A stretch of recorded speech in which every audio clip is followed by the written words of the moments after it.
And we're live, Senator. Okay. Good morning, everybody, and good morning to the public. We have, I think, our entire committee here. Is Senator Ron Hinsdale with us? Yep. Okay. And we're going to start off with S-221 this morning, a bill related to the uh, the agreement we had reached to give $25 to each claimant as added benefits for many years coming, but that was upset by uh, a position taken by the U.S. Department of Labor. And we're trying to reconstruct that under terms that are doable in terms of the mainframe and in terms of funding. So, Damien, could you walk us through the bill quickly and just give us your 60,000 foot view of the issue? Sure. Would you like me to share my screen or just? Sure. I can't remember. Every committee is different, so. Yes. Michael likes the screen sharing, and we can, if it's on our website, we can also pull it up. Is it? Sure. Yes, of course it is. Yeah. Okay.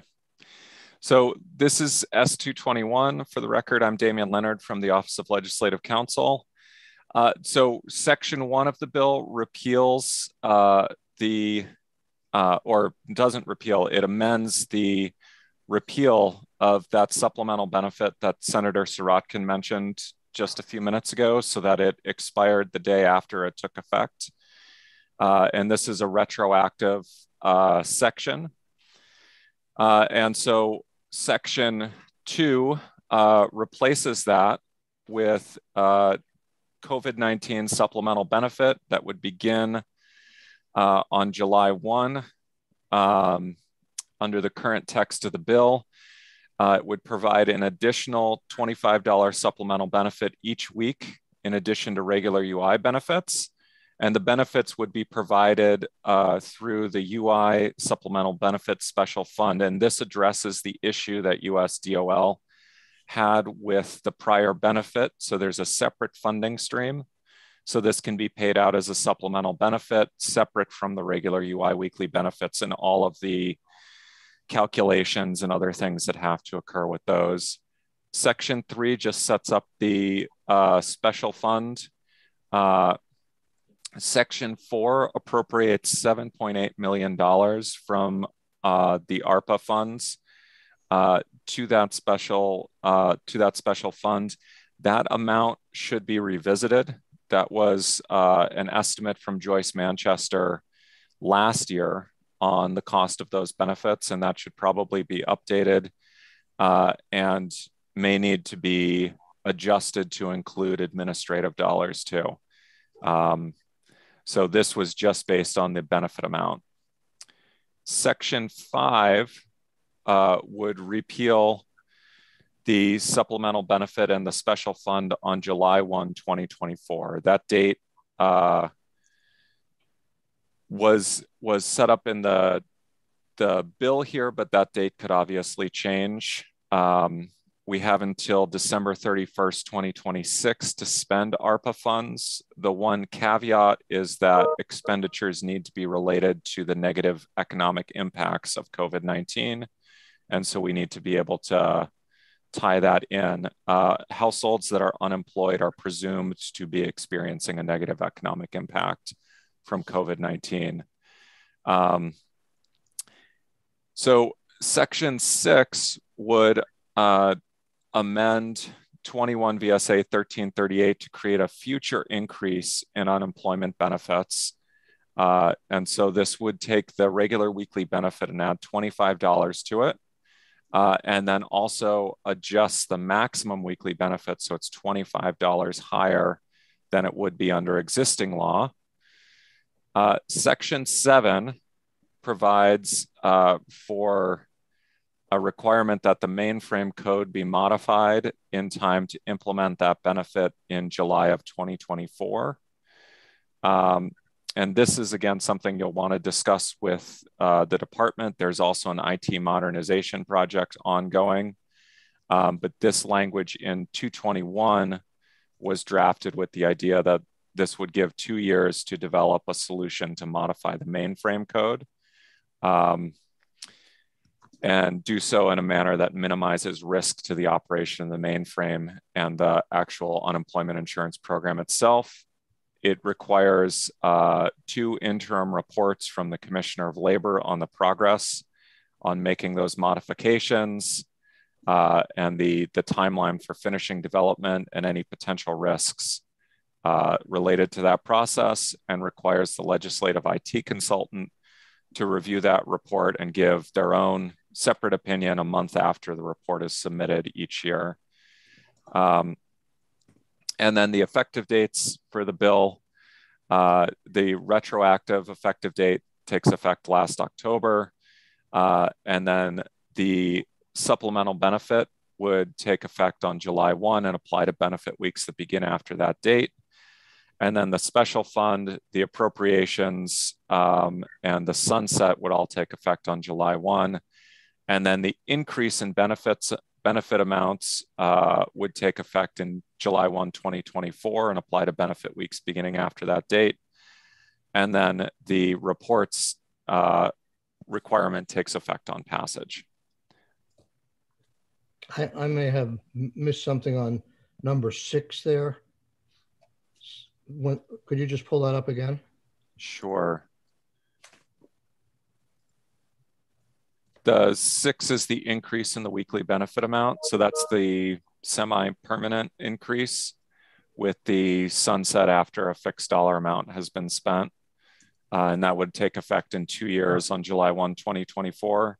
As I mentioned earlier, that date could be moved around depending on how you allocate the ARPA funds. So that's the $25 from the trust fund? Yes. Okay. Yeah. Got it. Okay. Before I go to, does anybody have any questions for Damien?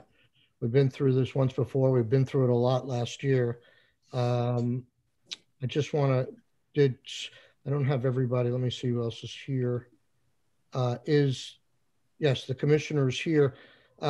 Commissioner, I just want to double check with you on the issue about the feds saying you had to give them assurances. They said 2 things: that you wouldn't pay the benefit out and that you would repeal the law. Have you given them that assurance, and was it in writing or verbally? No, not at this time. No, you haven't given that assurance at all? No, because no legislation has been passed yet. So how are you not in nonconformance if you're not trying to repeal the law? They understand that we're moving through the process with the legislature, and I can let Cameron speak to that directly, but I can't give them an assurance where the department, we can certainly work with the legislature to repeal that section of the law, but it's certainly up to the legislature to make that determination and take that action. So again, until the law is either imminent or passed, we can't provide them that level of assurance. Okay, and they're fully aware that. Well, let me ask you this: have you made any attempt? I mean, I haven't gotten a request to repeal the law. Have you asked anybody to repeal the law? We brought it to the committee at the last session and said, based on what we received from the feds, we will need to repeal the law, or they are expecting the state to repeal the law. And I shared that with the committee last session. But again, we haven't gone back to the feds. And Cameron, correct me if I'm wrong, you've had more direct conversations with our federal counterparts, but they were looking for an assurance that the law would be repealed. Again, we can't provide that assurance. That assurance would have to come from the legislature. If you would like that in writing as a formal request, Mr. Chair, we're happy to do that. So they've told you that's fine, just let it sit? Is that what you're saying? I think they have an expectation that we are working with the legislature to repeal the law, which we are, and it has been part of the conversations of this committee thus far. So from that perspective, there's a they're seeing a good faith effort on the state's part to move in that direction. So I don't think they have any concerns. They know we're moving through the legislative process. Well, who in this committee have you talked to about repealing the law? We've testified to that, and it's in this in S-221. So, well, this is not a repeal. This is an amendment to the law. Right, but it also wipes out the supplemental benefit that was established last session. Okay, fair enough. All right, let's move on. I don't think we need to spend a long time on this bill. So, but I wanted to hear from sort of the advocate community from last year, the most vocal of which has been the Working Vermont and Bill Driscoll, who represents AIV, but who seems to be the most knowledgeable and the spokesperson on UI. So let's hear from Bill as to his thoughts on S-221. Thank you, Mr. Chairman. For the record, William Driscoll with Associated Industries of Vermont. And I'll try to not take too long, but what I'd like to do is provide briefly a little bit of background and context about how we're approaching this bill, our overall concerns with S-261 and how it relates with Act 51. And then we also may have some more specific issues and maybe some suggestions for some alternative work. So just to sort of set the stage in terms of how we're approaching this, in terms of background, the underlying relationship between benefits and taxes, and as we see it, the summation of the public trust underlying the UI system, is that benefits will be fair, reasonable, and affordable, and that taxes will be sufficient to cover the cost of benefits and maintain a reasonable reserve. At the end of the day, the long-term tax burden on employers is driven directly by benefit costs, and the size of the reserve is really just how far in advance taxes are paid to cover those costs. On the benefit side, in terms of our context, Vermont has high UI benefits. We have one of the highest wage replacement formulas for regular benefits. We have a relatively high wage replacement for the maximum weekly benefit. Unlike most states, we do not have a 1-week waiting period, and we have one of the more generous earnings disregards provisions in the country. And then finally, in terms of context, in the years leading up to COVID, the COVID crisis, and I'm thinking primarily after the reforms of 2010, Vermont not only had extremely high UI taxes, but with few exceptions year over year, we had by far the highest UI taxes in the country. So in that context, going into what Act 61, the core of Act 61 and its origins in, S-261 and its origins in Act 51, and what was discussed as the grand bargain. As everybody knows, obviously Act 51 included a key provision for employers that removed 2020 from the calculation of UI taxes for the next decade. And this was very important, but while this addressed what would be otherwise a severe overcollection of taxes before they were needed, it didn't actually change the long-term tax obligations faced by employers. If nothing had been done, employers would have been overtaxed during this decade, but would have had relatively lower taxes in the following decade or two, or however long it would have taken the system to rebalance this overpayment after 2020 naturally fell out of the calculation. Now, the $25 increase in benefits, which is the core, obviously, of S-261, that was originally Bill, can I interrupt you for a second? Sure. I'm not going to cut you off. You can, continue along those lines. But also, in addition to arguing the merits of the $25, I'd like your thoughts about honoring a deal that was made that was a package deal. I know you didn't sign off on it, but the fact that it passed and a technical glitch was found that stopped it from going forward, whether you, in your experience, feel there's any reason or appropriateness to honor that deal. So please go on, but I hope you're just not going to be making the case as to why the $25 is inappropriate, because that was an argument that was made last year, and all we're trying to do is right the ship here from what was agreed to last year. Yeah, and I appreciate that, but I mean, obviously, our position and the merits do require a foundation in the merits of the $25 in the first place. But I totally understand where you're coming from. I'd be happy to comment on that aspect that you raised. And if I neglect to at some point, please, I welcome you reminding me to get to that point as well.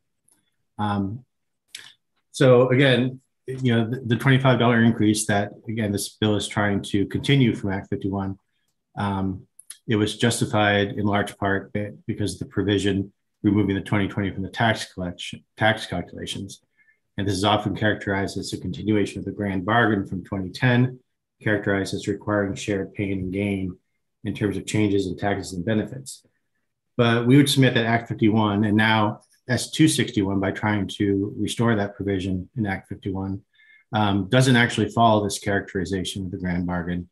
And just very briefly, the 2020 fix in Act 51 only changed how much higher employer taxes would be up front and then how much lower in the future, without changing the actual overall tax burden going forward. So if the $25 increase that is being restored in S261 were actually to follow that same sort of treatment, you would have a $25 increase up front, but then a $25 decrease in the future, which obviously is not what the bill does and is not something that we would necessarily recommend.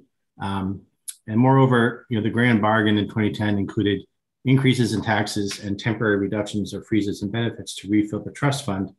But in this COVID crisis, there are increases in taxes to refill the trust fund, but there has been no reduction in benefits. In fact, benefits were increased through expanded eligibility and federal subsidies.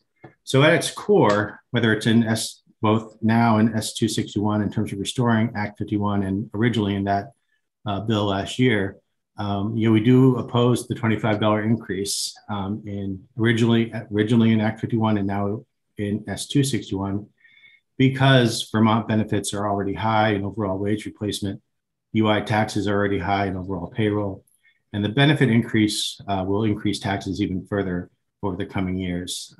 With respect to grand bargain arguments, we would submit don't really hold water either in terms of what the grand bargain actually was in 2010 or how it's been characterized during the development of Act 51 and now S261. So in terms of the fundamental provisions of what this bill does and why it does it and whether it should continue this proposal to increase benefits, we oppose that for the reasons I've gone over. And in the sense of, for the question that you raised, Mr. Chairman, in terms of, well, this was already passed by the legislature last year. Honestly, we feel very strongly that it was not a supportable or appropriate provision to do that in Act 51. And that's just a fundamental fact in our view in terms of the merit of this. And regardless of whether it was included in legislation last year or however many years ago, it should not be done. It's really not an appropriate or supportable change in benefits in our view, again, for all the reasons I just went through. Now, that being said, we do have more specific comments in the context of S261, putting aside for the moment that we have those oppositions to the benefit increase in the first place. I think, first of all, as introduced, and this gets back to, whether we should or should not try to restore effectively what Act 51 did. As introduced, S261 would impose a permanent $25 increase in benefits. And as you folks know, this would go beyond Act 51, which had an overall cap on increased benefits of $100 million. So this is really not just simply revisiting or restoring Act 51. I need to interrupt there and ask Damien. We picked up on that error in the original drafting as well, and we sent a letter out to the committee. I don't know if it's been changed in an amendment yet, but you're right. It was never the intent of, and by the way, it's S221. Not that that's important, but I don't want my apologies. Committee members to start referring to this as 261. So, Damien, if you touch upon that, do we still need to make that change, or is it in this version? It's not in the version we just went over because that's the as introduced version, but you're absolutely right. In drafting the bill, I omitted the sunset language that would sunset this at $100 million. So, and it's the combined total, so it actually subtracts from the whatever ARPA dollars are spent. So I think it ended up being about $92 million for the sunset on that $25 provision. And it is drafted in an amendment that I think was sent to the committee and the department, but not released publicly at this point. But so that is there, but the misunderstanding is understandable because I made that drafting error when I drafted the bill. So it sounds like you, Bill, that you may have known about that, but to the extent you didn't, I apologize. I think I gotten the sense that may be the case, but I appreciate the confirmation that that's going to be addressed. And I also appreciate the correction on the bill number. Maybe I was subconsciously trying to get you guys on a different track. We're happy to hear you on that too. Okay. I guess I should read that bill then. Yeah, we could change the number if you want. If I get one change, Mr. Chairman, I'd like to pick something else. We're clear on that. Yeah. So thank you for the clarification on the overall cap. Another specific thing, and again, obviously, I made it very clear that we don't support the benefit change in the first place, but getting into the more technicalities, and I think I'm assuming this is something you'll be discussing more with the department as well. But as you know, S221, it sets a firm date for using the UI mainframe and UI funds to administer and fund the $25 increase. And from what I've heard and seen from your discussions with the department to date, it would seem that there's a high risk or even a reasonable expectation that the system won't be ready in this time frame. That would seem to set us up for a conflict with system capabilities and federal requirements that, factored into what happened with Act 51 in the first place. So at a minimum, putting aside our broader concerns, we would recommend that if you do proceed with the bill, that it doesn't go beyond the initial period of additional benefits funded by non-UI funds and allow any next steps to be addressed by the legislature in the future when the system conditions and other options are better known.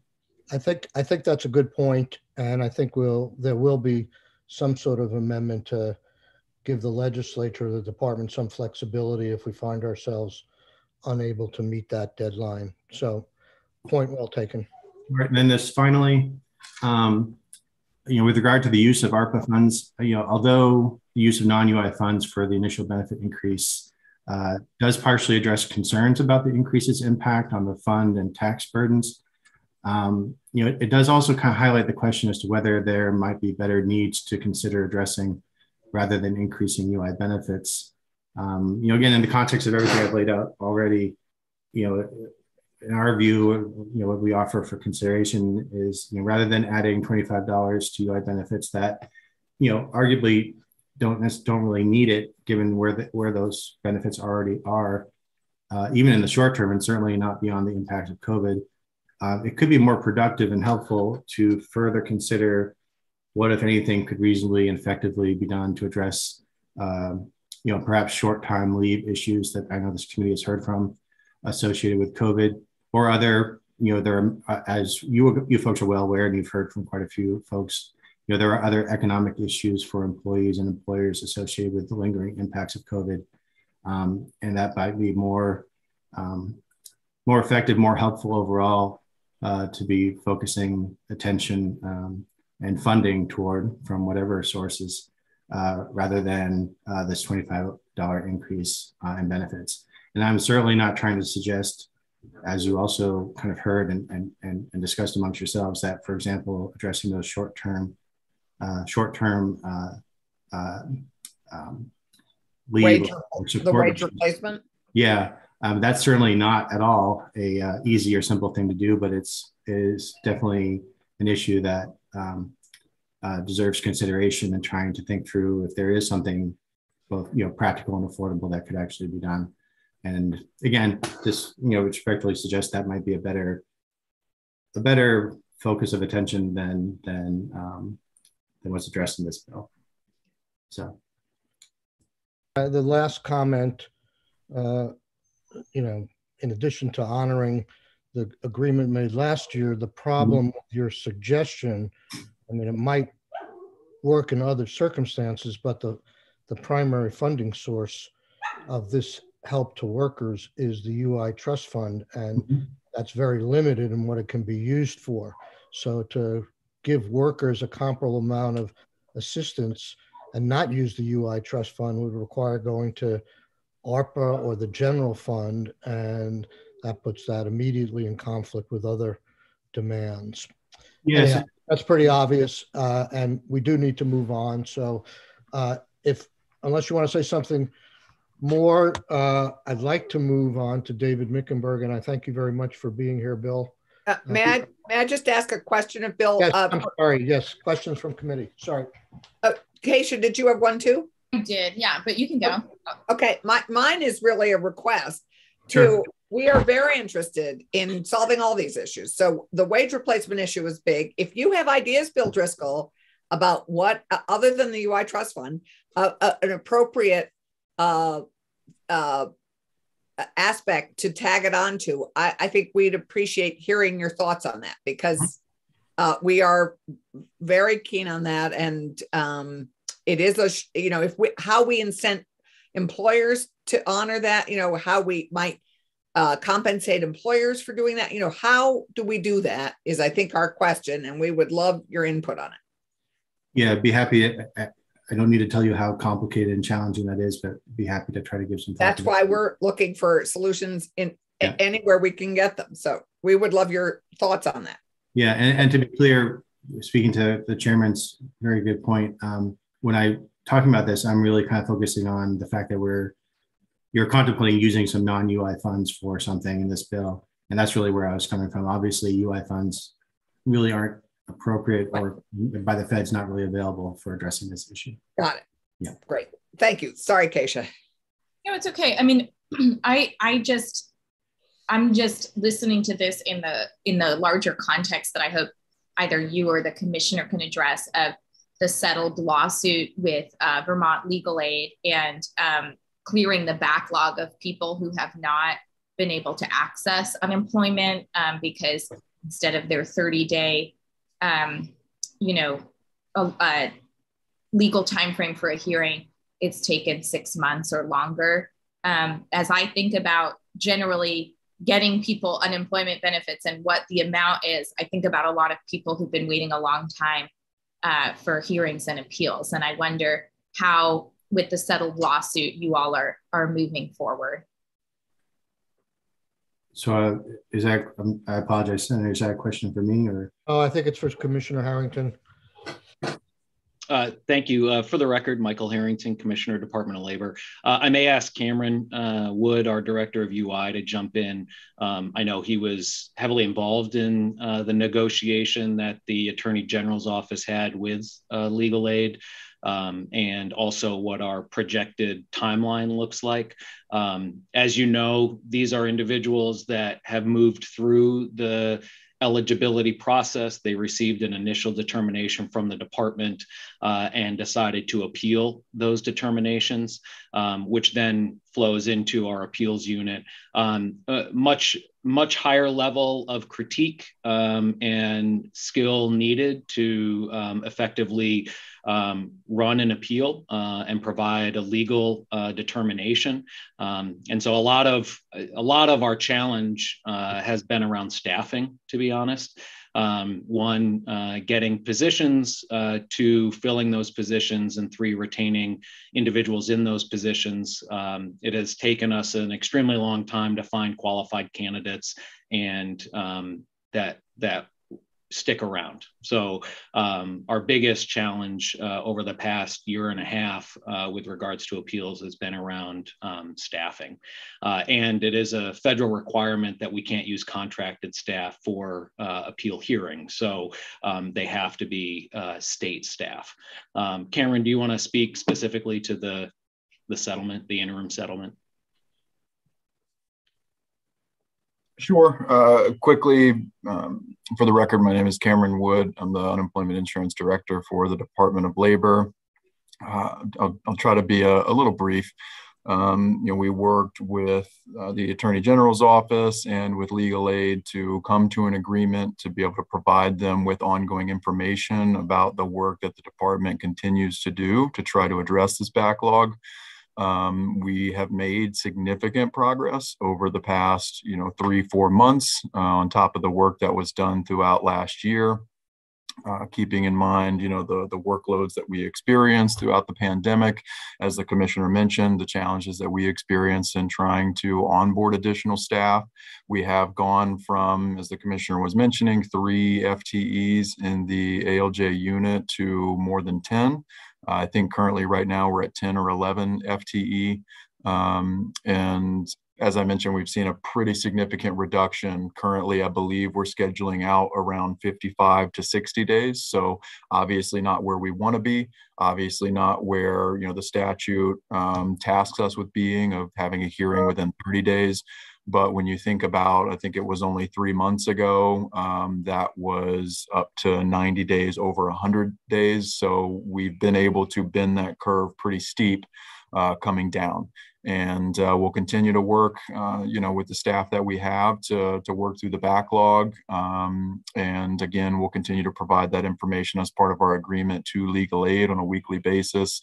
I think right now our projection is, if things remain the same and in the positive direction that we've been able to keep things moving, we expect to be back into compliance, I would say, before the end of this state fiscal year, potentially even as early as early May, late April. So that's all contingent on, staffing and individuals leaving positions, how we're able to recruit if that's the case. But with the current staff levels we have, based on the workload we've been able to do and the projections based on that, we fully expect to be back into compliance here within, the next, I'd say, 2 months, hopefully at tops. So, really, it has been a lot of hard work that's gone into this, and we hope to keep that momentum going forward. So just as a follow-up on that, are the dollars that pay for these extra staff, are they reimbursed by the feds, or do we have to put general fund dollars into the program? Go ahead, Cameron. Yeah, I was going to say, I'll let the commissioner kind of speak to that. What I will say is, we saw an extensive amount of additional administrative dollars come to the state for pandemic, relief or administration during the pandemic, but it was nowhere near the amount that was actually needed in order to properly administer the program. We actually saw during the middle of the pandemic, we saw a reduction in our base administrative funding. Now, there were additional above base funds that were made available to the department to help, but, we had to ask for the state for a significant amount of additional funds to help support us through this time. And Commissioner, I should turn that over to you if you have anything else to add.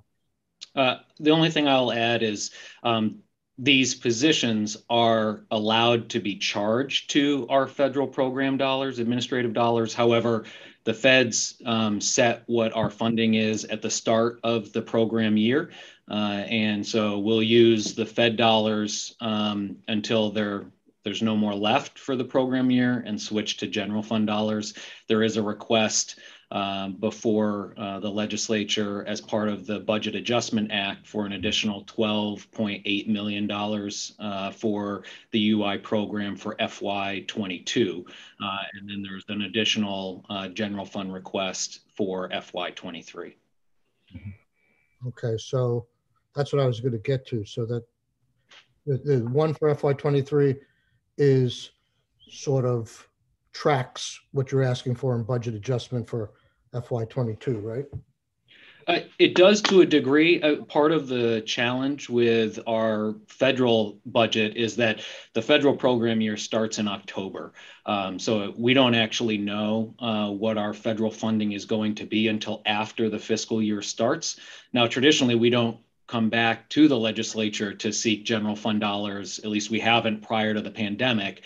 However, with the pandemic, we have needed to do that. And so we have some preliminary funds in FY23 that we've put into our base budget, but there's always the potential that we may need to come back as part of the BAA process for FY23 to seek additional funds. But we won't know that until we know what the federal allocation is. And to be honest, sometimes they don't even tell us until after the program year starts. So we probably won't know that till September or October of this year. Okay, thank you. I just, one of the reasons why I was curious, even though they're not entirely related, you know, the amount of money asked for in this bill under ARPA is far less for workers than is being asked for in general funds for administration purposes. But I realize they're not directly connected.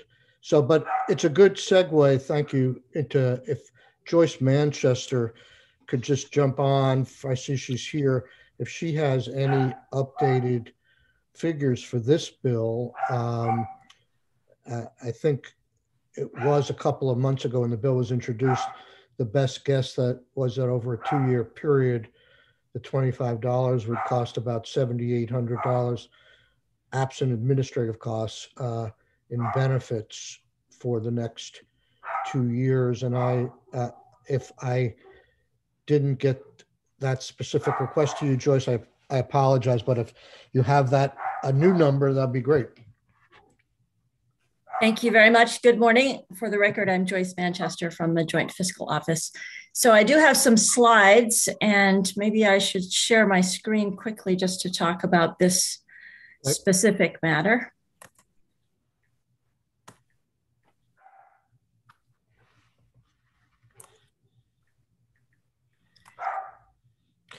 And we're just talking about the 221 now, Joyce. We'll yes, yes, okay, absolutely. And I will stop before I get to the minimum wage.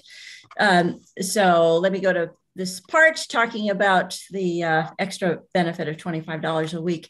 So the previous JFO estimate was $7.8 million for 2 years, and that was based on 3,000 claims, or I should say 3,000 benefits paid per week on average over the year. So if we take 3,000 benefits paid per week times 52 weeks times 2 years, $25 a shot, we get up to $7.8 million. So that estimate came from early December of last year, 2021. And I was able to look at more recent numbers when thinking about the new request. So you can see on my table here that if you look at October through February levels, so this is October 21 through February 22, we're at about 2,360 benefits paid per week. So the cost per year would be about 3.5 million. If I look only at January through mid-February, I'm over 3,000 benefits paid per week, and the cost would be about 4.3 million per year.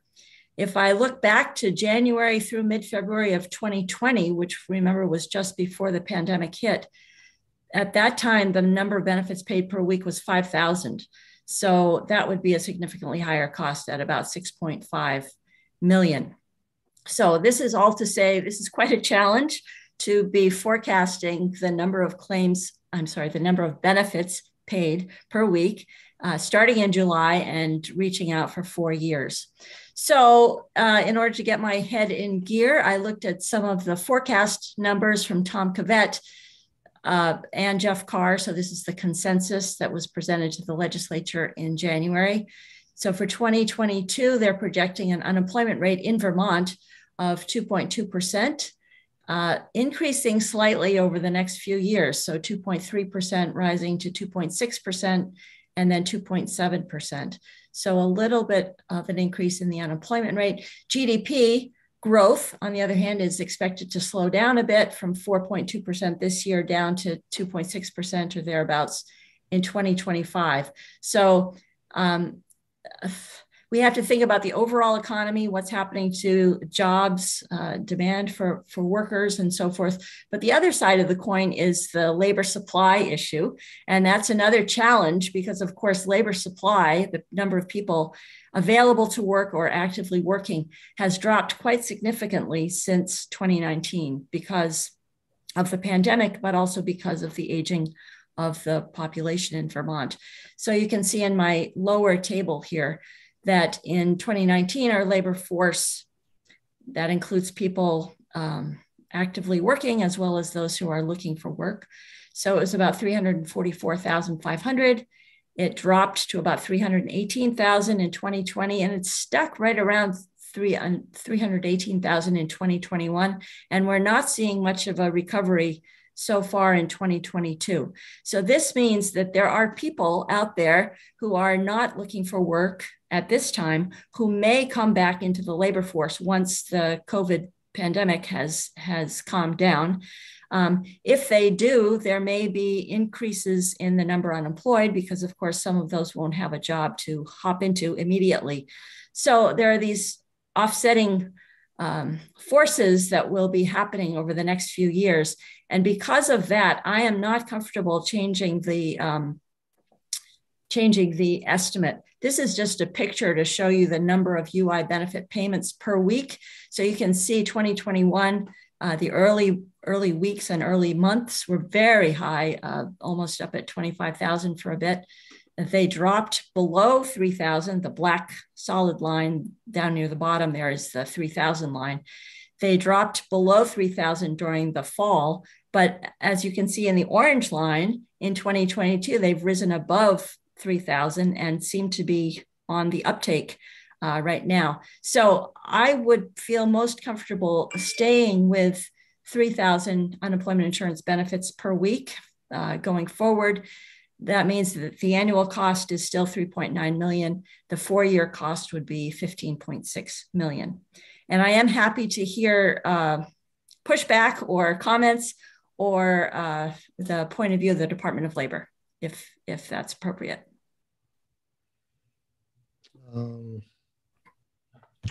Sure. Very briefly, Cameron or Commissioner, you could also put those thoughts in writing too. We're planning on moving this bill pretty soon. So, or I'm planning on moving it pretty soon. I don't, Mr. Chair, real quick, I don't have anything in direct response. I'd want to make sure our, Matt Barowitz had taken a peek, but, Matt and Joyce work pretty well together. So I don't know if there's anything I'd push back on that currently, just based on the presentation. Great, thank you. Any questions for Joyce? Thank you very much, Joyce. Stick around. Yes, Joyce, this is great. Thanks. It is hard. It's okay. So let's. David Mickenberger is our last witness on 221. David, welcome. Thank you. Good to be here. I will be brief. I'm not going to relitigate last year's debate about whether folks on unemployment insurance averaging, $330 a week could benefit from this $25 a week addition. We know that they can and will. Dave, can you tell us who you represent? I'm sorry. I apologize. And I apologize for my voice. David Mickenberg here on behalf of Working Vermont, a coalition of labor unions that represents tens of thousands of working Vermonters across the state. So sorry for jumping right into it. So really appreciate the work of this committee and the work that's gone into drafting S221. We were obviously disappointed last year in finding out that for technical reasons, Vermonters that are struggling to make it on unemployment insurance were not going to receive this additional benefit starting in October. And even contemplated under this bill would not start until later this year, but understand the reasons for that. We were supportive of the bill, of the deal that was made last year, in which there was approximately $400 million in benefits flowing to employers. and 100 million over 10 years or thereabouts flowing to help Vermonters that are struggling on unemployment insurance. And we think that this legislation, S221, sort of honors that deal. And being in the building and working in politics for quite some time, I think it's important that when deals are made that they're honored. And so I don't have a lot to add on the technicalities of this bill, other than to say that it does, from our perspective, reflect the agreement that the legislature made last year related to balancing out, and frankly, in the tradition when it comes to this issue, unemployment insurance, of balancing out the interests of both employers and those on unemployment insurance. That's what we did last year. We provided some balance, and this legislation restores that balance. So appreciative of the committee's work. And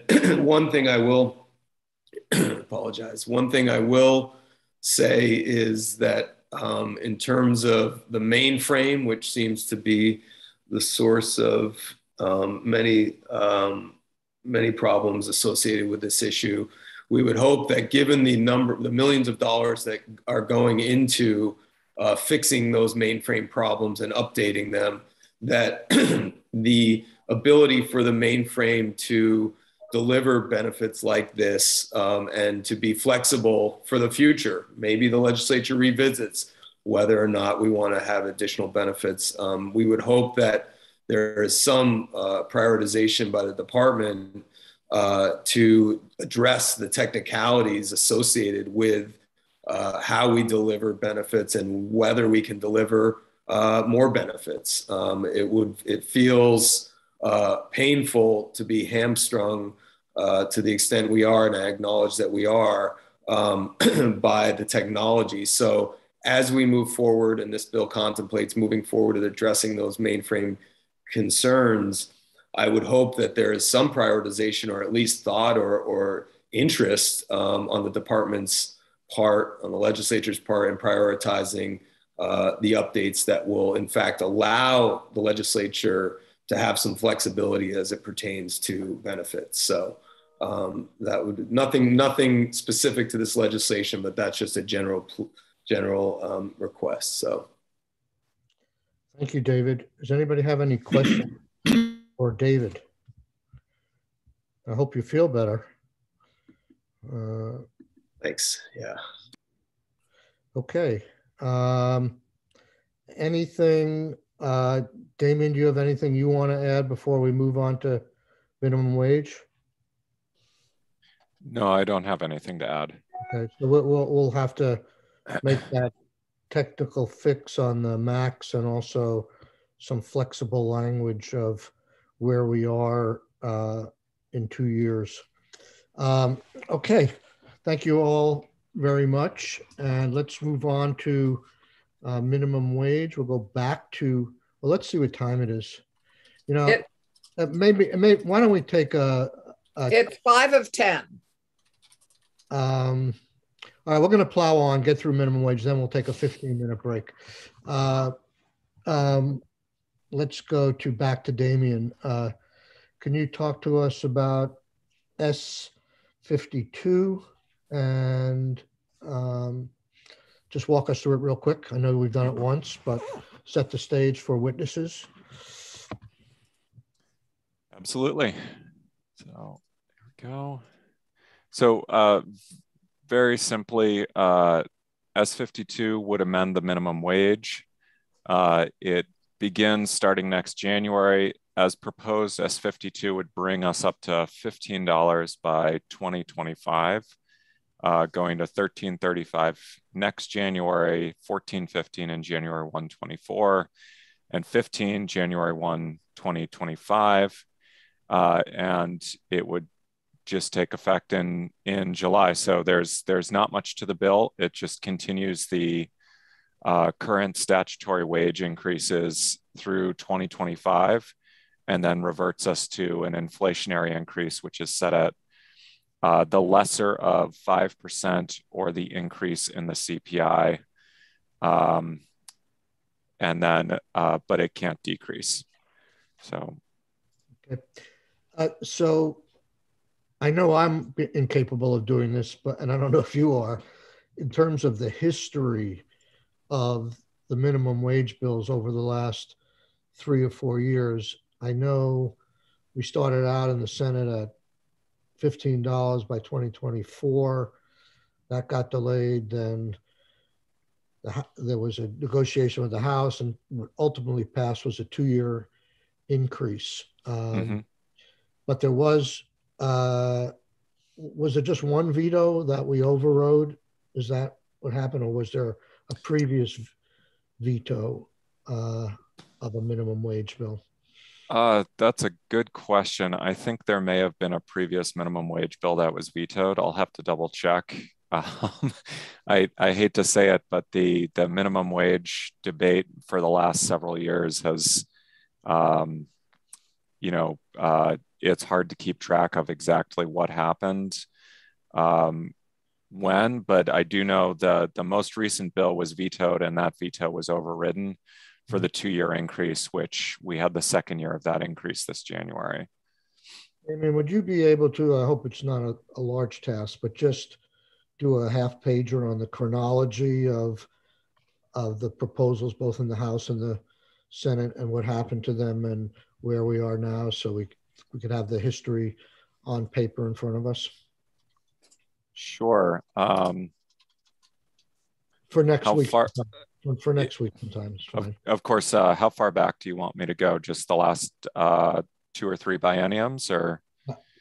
I think we were at something like 9 something when this started to be passed by chambers in earnest. So it may be like 4 years. Okay. Yep. Use your judgment on that. Senator, I just did a quick Google search, and I'm finding Governor Scott veto in 2018 as well as in 2020. And Okay. in 2018, it was 15 by 2024. Right. Okay, good. That's a good starting point. Thanks, Joyce. I guess it sounds to me, thank you very much, Joyce. It sounds to me like the House's position must have hardened over time if we sent that 2024 bill to the governor. Okay, so I do want to, any questions on that at this point? As I've said before, my intention on revisiting this is not so much in the real world to raise the minimum wage. It's more to protect the inflationary factor, to have some meaning. I think at this point, if the minimum wage is now at a $12.55, if Joyce, you probably have some charts in your files as to when it would get to $15 at an inflationary rate. Yeah. It's sometime in the 2030s. So all during that period, given what the market is right now, it seems like the inflation factor we were hoping to impose on the minimum wage is going to be pretty much irrelevant. And that's my goal in putting this forward. Does anybody have any questions of Damien before we hear briefly from Bill Driscoll and I guess we can also hear from the department and David Mickenberg again. Okay, I'm not seeing any. Perhaps sorry, go ahead. Yeah, perhaps I didn't fully understand when you said the inflationary factor would be irrelevant. Could you just clarify what you meant by that? That the minimum wage today is so out of the ballpark in terms of what people are paying that to add 2% or something on it each year is really, not going to affect many people at all. So I think just trying to get it up to some realistic number is, in other words, I'm not trying to have the debate so much as we usually have on what the base minimum wage is, because I think we've long since passed that. in terms of being paid. That's all.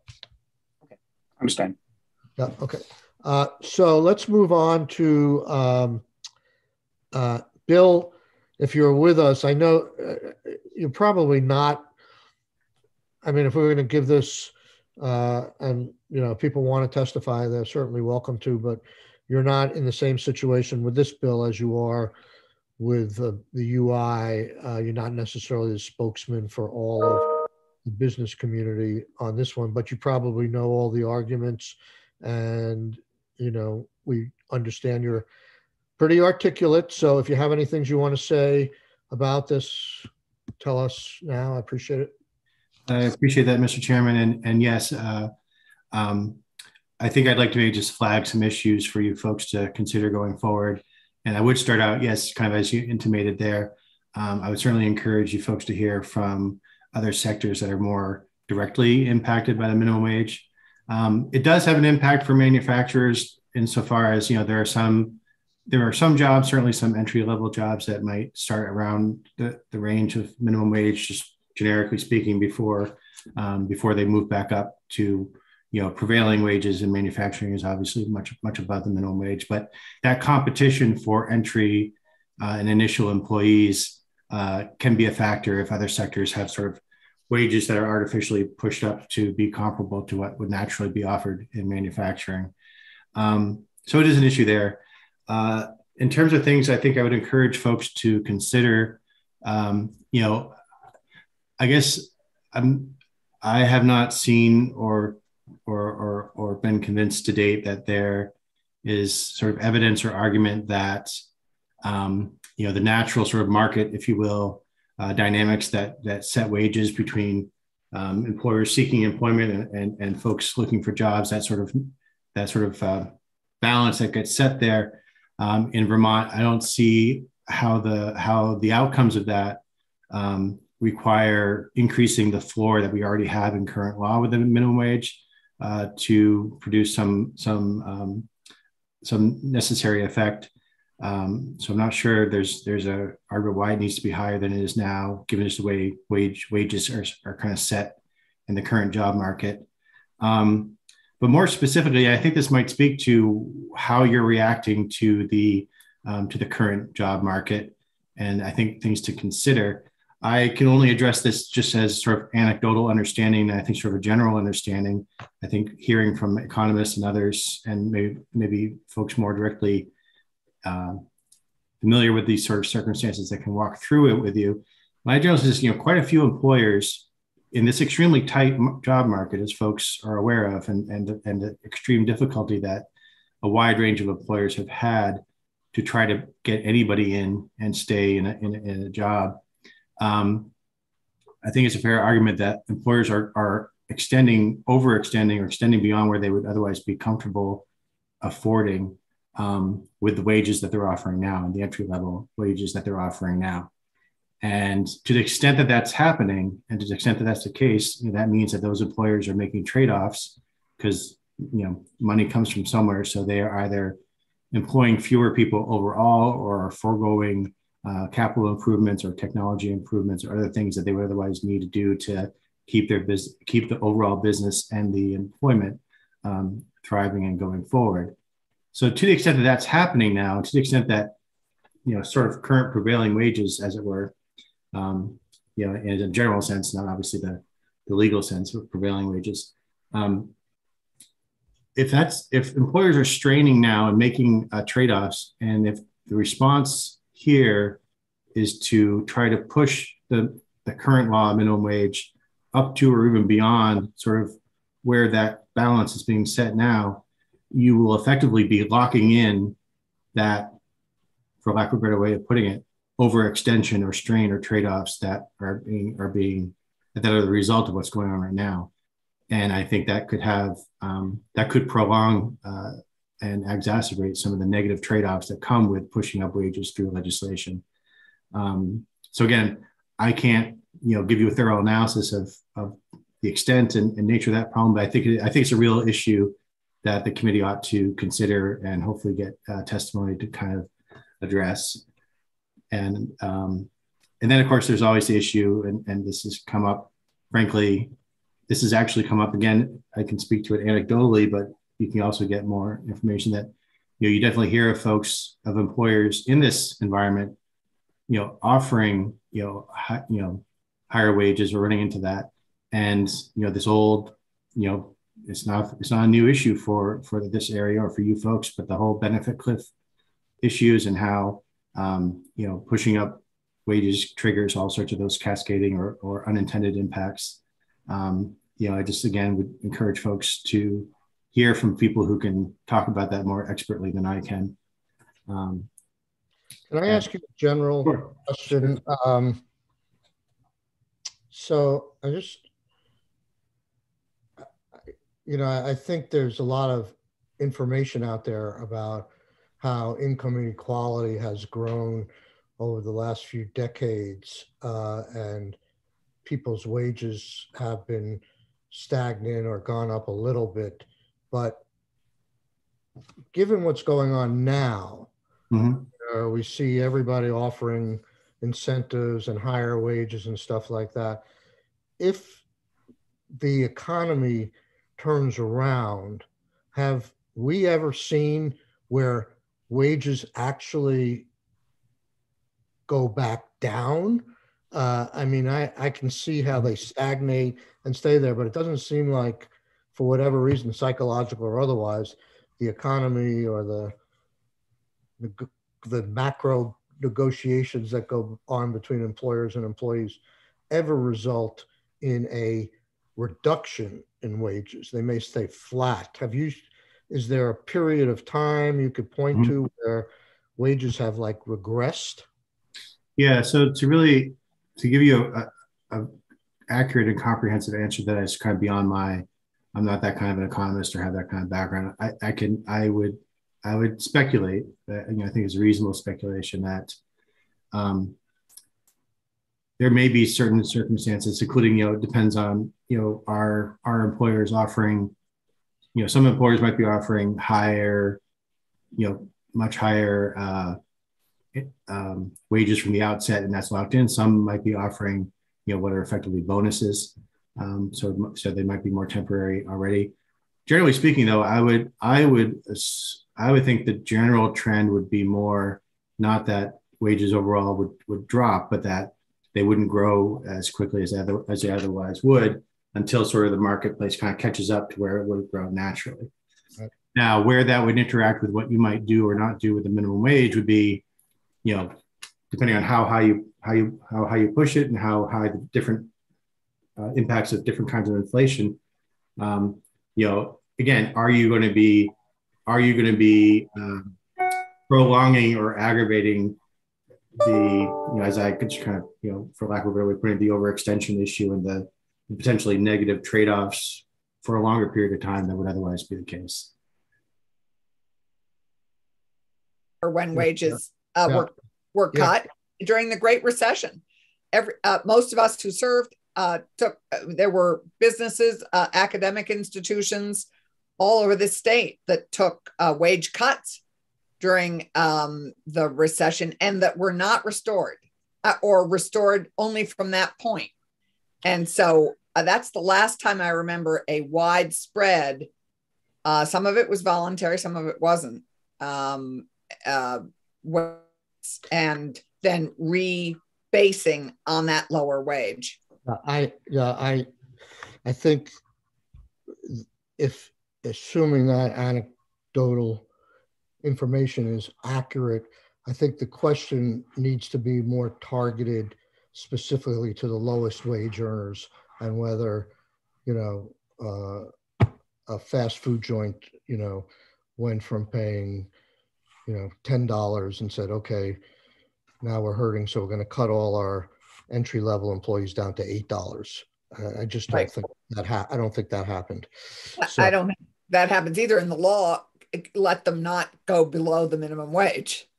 So no, but it would be an argument, right, for not raising the minimum wage, because in some future point in time, jumping it like this might not be inappropriate. That's why I asked the question to. Yeah. Okay. Commissioner, if you're still with us. I'm sorry, Keisha, please. I'm sorry, Keisha, go ahead. Oh, thanks. So Bill, you mentioned that this would impact industries where workers are at wages lower than $15, and to hear from them. You know, I'm hearing from businesses, I can't imagine anyone paying less than $15 right now. You know, I don't know how they get workers. Who are you hearing from that is paying, what industries are paying less than $15 an hour to folks? So it's not necessarily specifically less than 15. Tend to have wages that are closer to the minimum wage, or certainly lower than what manufacturing tends to have, apart from maybe some very entry level. So I think, there are a number of travel and tourism, retail, some other Chairman mentioned certain restaurant sectors. There are sectors where the minimum wage either directly or indirectly can impact pretty much every sector. But I'm just sort of acknowledging that there are other sectors like those I just mentioned where it's a more sensitive issue, and it would be good for you folks to hear from them. And what are the demographics, to your knowledge, of those who are making less than $15? I wouldn't be able to say. I don't know. Okay. Thank you. Thank you, Bill. Sure. Commissioner, are you in a position, or do you want to state a position of the administration on this bill or the issue? Sure. Thank you, Mr. Chair. I would just add, Matt Barowitz, our labor economist here at the department, did speak before the committee in prior sessions, and talked kind of holistically about minimum wage, about the economics behind it, the fact that some of the inflation we've seen in wages already, but I certainly understand the chair's point in terms of holding it at a particular level following whatever comes after. I think Matt also shared some of what could potentially be unintended consequences by continuously raising the minimum wage, what could be above the competency or capacity of the individuals at the lower end of the wage spectrum. At this point, I don't think we have anything else to add on that. I would say that, just for the record, the administration does not support a minimum wage bill or what's being drafted in S52. Okay, thank you. David, why don't we hear from you briefly, and then we'll go to Joyce, and then we'll take a break. Sure. Thank you. David Mickenberg here on behalf of Working Vermont. We fully support S52 and think you should pass it. I think it's long overdue. To the point that you were making, Senator Sorokin and others have made, it's important to acknowledge that statutory inflationary increase won't really be effective unless we do something like this to get to where sort of the market is now. But I also want to make two other points. One, I think, and Joyce pointed this out, I think we have a gap of 30,000 workers, and we are looking for Vermont is constantly looking for work. So this sends a message far and wide that that Vermont is a place that respects its workers, that sets reasonable minimum wages, and that it's a good place to work throughout the sort of economic ladder. Secondly, I also think just in general, and this committee has heard tons of testimony on this, so I don't need to revisit it, but in terms of the stimulative effect of having, especially on for lower wage earners, having more money in their pocket that they can then spend in the community, I think that's an important factor to remember. Those dollars are not being put into Bitcoin and 401ks. Generally, those dollars are being put right back into the community and buying groceries and paying for, transportation and paying for clothes and all of that. So for those reasons, I think this is a good bill that should advance, and appreciate your work on it. Thank you. Thanks. Any questions for David?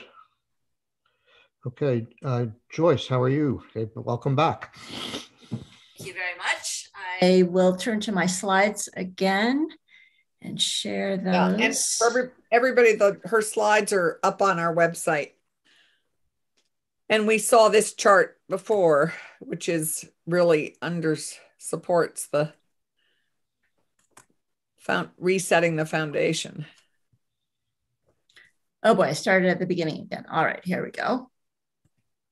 Here we are. Okay, so this is actually a new chart because Senator Sorokin asked me to look at reaching $15 per hour in 2024.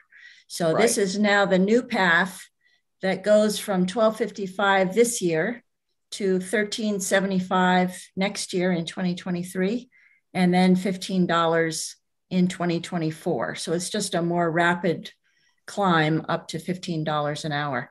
And I think, just to clarify the discussion a little bit, I think the target of $15 per hour means something different now than it meant 2 years ago, because we've had maybe 2 years now of relatively rapid inflation growth.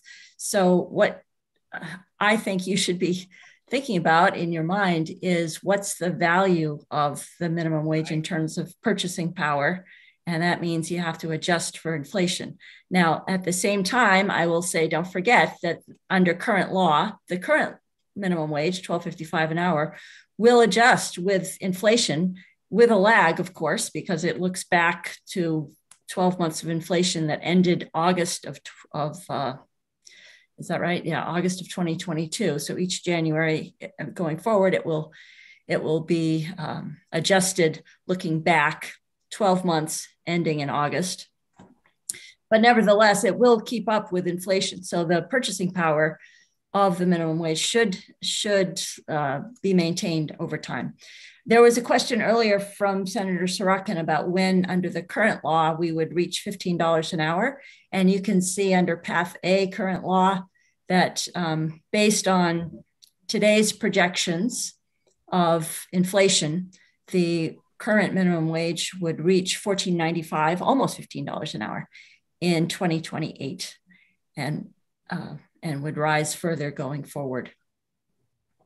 So this is just to show how the increase to $15 in 2024 actually goes faster than inflation and gets up to purchasing power of $14.14 in 2024. And you'll remember that last Friday, when we looked at $15 in 2025, I think it was closer to $13.77 is what I remember. So this does boost the purchasing power quicker and to a higher level. And then, of course, because it's indexed to it. Sorry? Does someone have a question? Yeah, Randy. If I may. Senator Brown. Just a question regarding inflation. Would the increase in the minimum wage have any impact on inflation? Because I see that the inflation is kept constant in these projections. Right. So I am using the consensus forecast for CPI inflation going forward. I am not assuming any feedback from an increase in the minimum wage to inflation. Given the number of workers who get paid the minimum wage in Vermont, I don't think it would have a noticeable impact on inflation, but that's my best guess at this point. Well, presumably the minimum wage exists in certain segments of Vermont's economy, ranging from the convenience stores to some of the hospitality industry. And wouldn't there be an expectation that those employers who have to increase wages would attempt to recoup that from their markets?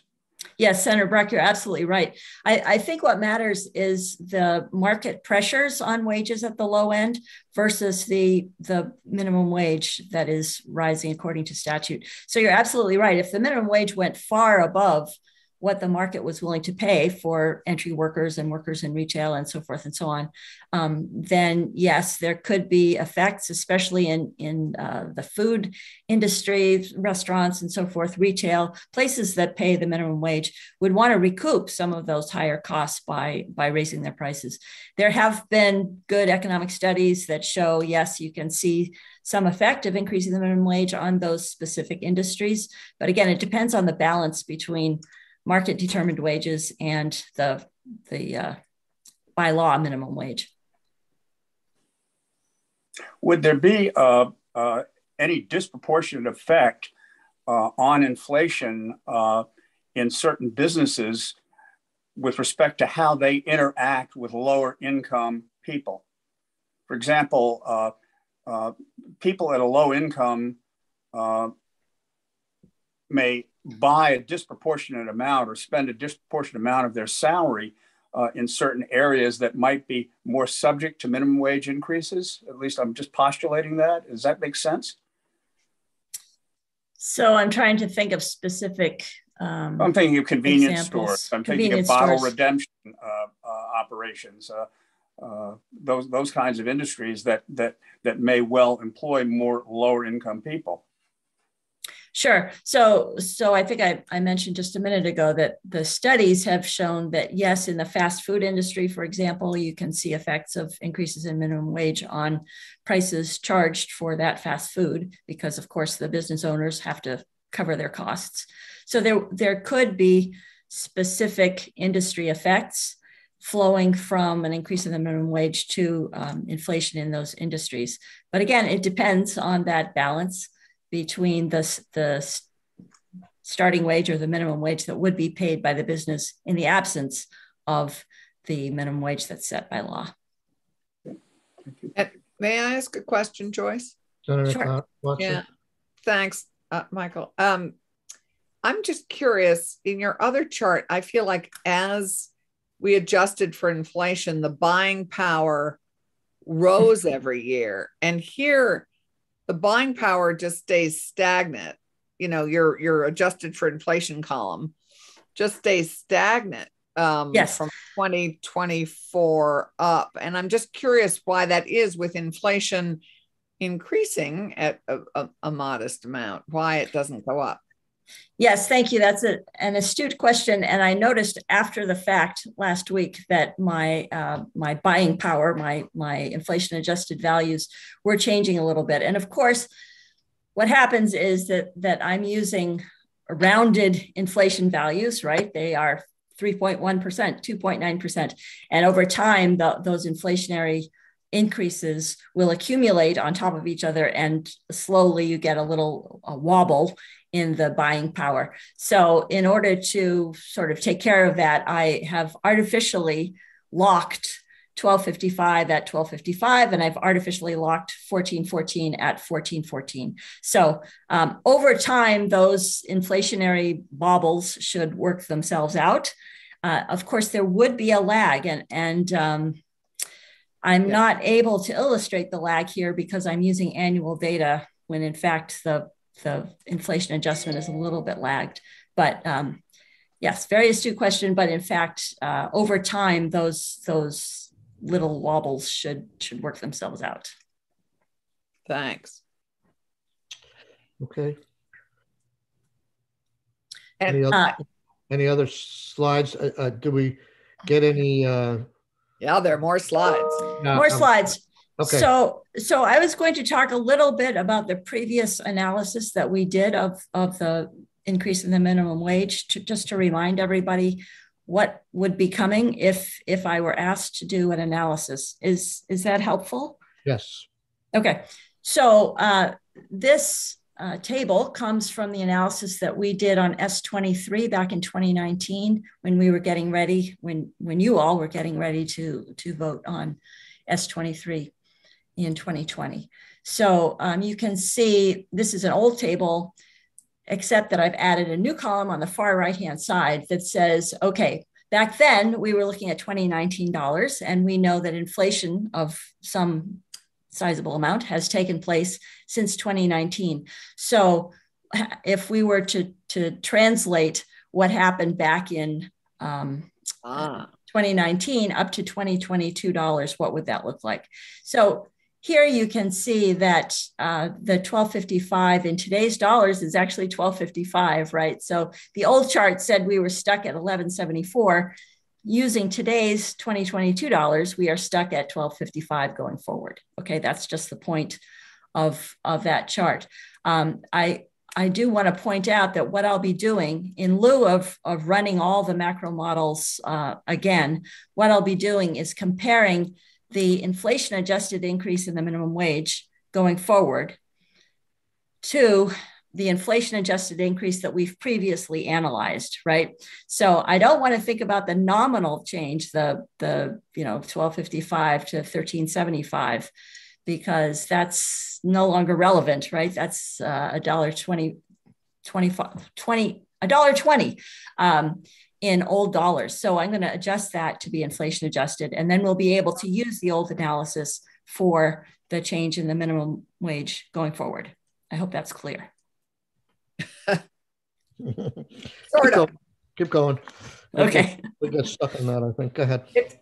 Okay. Now there were some questions about the demographics of who gets paid the minimum wage. So I just wanted to remind people that back in 2019, Deb Brighton did some very nice work analyzing some data that actually looked at workers in Vermont who get paid relatively low wages. And here she was projecting $15 an hour of minimum wage in 2024. Okay, so she was looking at people who got paid more than the minimum wage back in the day, back in the sample period of 2012 to 2016. But imagining that if they were moving forward to 2024, they would be earning $15 or less in 2024. Okay, so here you can see part-time workers versus full-time workers. The 35 plus is 35 hours or more per week, and that's usually considered full-time. So you can see more part-time workers among the women who are getting paid minimum wage or less, more full-time workers among the men who are getting paid minimum wage or less. I should say that there have been a number of significant changes in Vermont's labor market since this sample period, 2012 to 2016. So this is now, what, 5 to 6 to 10 years old. So this is meant to be illustrative. If we had Deb Brighton still working full-time for JFO, she could do another update, but she's trying to retire. So, but that doesn't mean she's retired yet. Trying to retire. She's doing a lot of work on pupil waiting. Let's just say that. Yes. But we can, I love that you're still using the word trying, because I know how hard she's working on waiting. Yes. So can you just basically, that chart you just had up there? Yes. What's the takeaway of this chart in lay terms? So I would say that there are a number of people who are working full-time at very low wages, or at least back in the day, there were a number of people. Often people think of minimum wage workers as teenagers and, very part-time workers. But yeah, this chart shows that that's not always the case. Yeah. This chart doesn't tell you the number of workers, does it? It just it's the percentage of workers who were projected to earn $15 or less in 2024. So in the top line, I'm really having trouble understanding. So the dark blue line means 100% minus 35%, let's say. So 65% of all workers who are projected to earn $15 or less in 2024 were working full-time jobs, 35 hours or more per week. Okay, but it doesn't give you the absolute numbers of the people who are working, just the percentage of full-time workers that work at minimum wage. Correct. Okay. So then can you take that percentage? You can't take that percentage and multiply it by the workforce and come up with a number, can you? No, these are workers who are at $15 or less, right? So first we need to know the total number of workers at $15 or less, and then we could multiply by that percentage. Okay. Yeah. Okay, so this is meant to show you the age distribution of those who are earning very low wages. You can see among all workers that maybe 17%. I'm looking at the very dark blue line at the far right top. About 17% of those workers are between ages 55 and 64. And only about 7 or 8% are 18 or 19 years old. So that's the very light blue bar under all workers, 7 or 8%. So we have quite a distribution across ages of those who are working at minimum wage. So the takeaway from this one is that there are some real breadwinners in their earning years who are working at minimum wage. It's not just retirees and teenagers. People all across the age distribution, right? Yeah, and actually the chart before is fairly discouraging, because if you're translating that, Joyce, in 65% of men working are full-time, are only earning minimum wage. Is that how we can interpret this chart? Let's see, men. So it looks to me like 72%. Yeah. Now, again, I want to emphasize that the labor market has changed. Many of these jobs could have been very part-time jobs and second or third jobs. And we know that many of those second and third jobs no longer exist. People have stopped working the second and third jobs for whatever reason, COVID-related, loss of job, whatever. So this picture could have changed significantly for the current day. And of course, we don't have current data to look at the labor force today, so we don't really know. But is that the sort of, as Michael would say, the layperson's takeaway is that just over 70% of all men at that point in time. Not all men. Remember, just men being paid the minimum wage. Right. Okay. Just men being paid the minimum, not all men in the workforce. No. Okay. You can see that the title here is workers in the minimum wage workforce. Right. Yeah. Okay, so we've already looked at the age distribution. And finally, you can look at workers being paid minimum wage by educational attainment. And again, these are folks in the minimum wage workforce. So you can see even among those with college degrees or higher, there are some people who are working at very low paying jobs, minimum wage jobs. Okay. Okay, and I think, I stop here because this has to do with paid family leave, and I understand we're stopping for a break. I think the slide right before, it's hard with the just 100% comparison to see that part at the bottom that I think is really critical, that it's disproportionately women and, the primary caregiver. And so it's not just like, some of these charts you could look at and think women are faring better. If you just looked at the 100%, you think older women are doing fine somehow. But if you take the idea that women between 20 and 35 are a little bit more overrepresented in who's on minimum wage and are likely caring for a young child, then it sort of tells a different story. So I just didn't want that to get lost. Yes, and again, because so many women have dropped out of the labor force, it's hard to know how these pictures would have changed, but we can be sure that these pictures have changed. And I'm guessing that there may be fewer women, because they are so often caretakers for people who are vulnerable to COVID or children who are on a crazy schedule with school and so forth. I suspect that some of those women have dropped out of the labor force and would not be counted if we were to do this survey today. Yeah.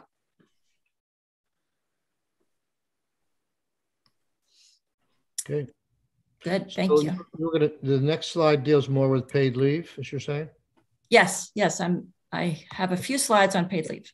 Okay, so we're going to stop for a break, but we still don't have, or it's too hard to do a guesstimate in terms of S52 or even accelerating that to 2024 to talk about numbers of people we best guess who would be impacted. We know there's not going to be many in this climate, but do we have any numbers? I know there's an extensive study done a few years ago where we projected the number of actual Vermonters that would benefit and the amount of dollars they would benefit, whether it was,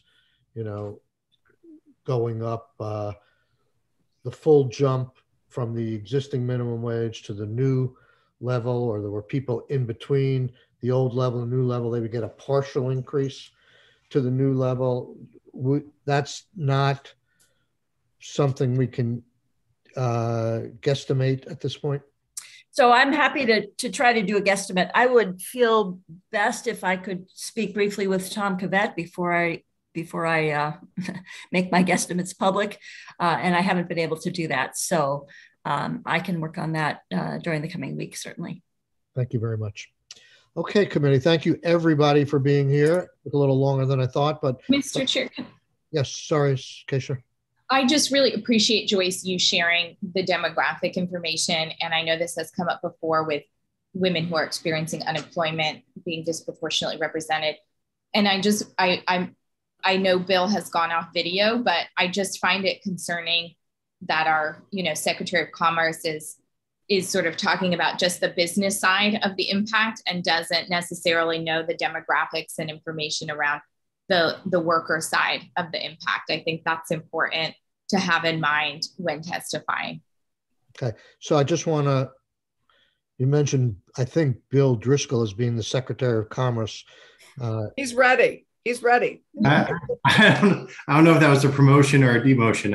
I'm not going to comment on that. I just want to be careful that there's no misunderstanding. He's the lobbyist for AIV. I'm sure you could sell tickets to that confirmation hearing. Oh, I'm sorry. I confused you with someone else. That's okay. I am sorry. I am sorry, Bill. Well, when Lindsay does testify, I would hope, and I'm sure she is clear on some of these demographics, because Joan is and is very articulate about them. So when we talk about it, so I'm hopeful that Lindsay would be as well. Okay, so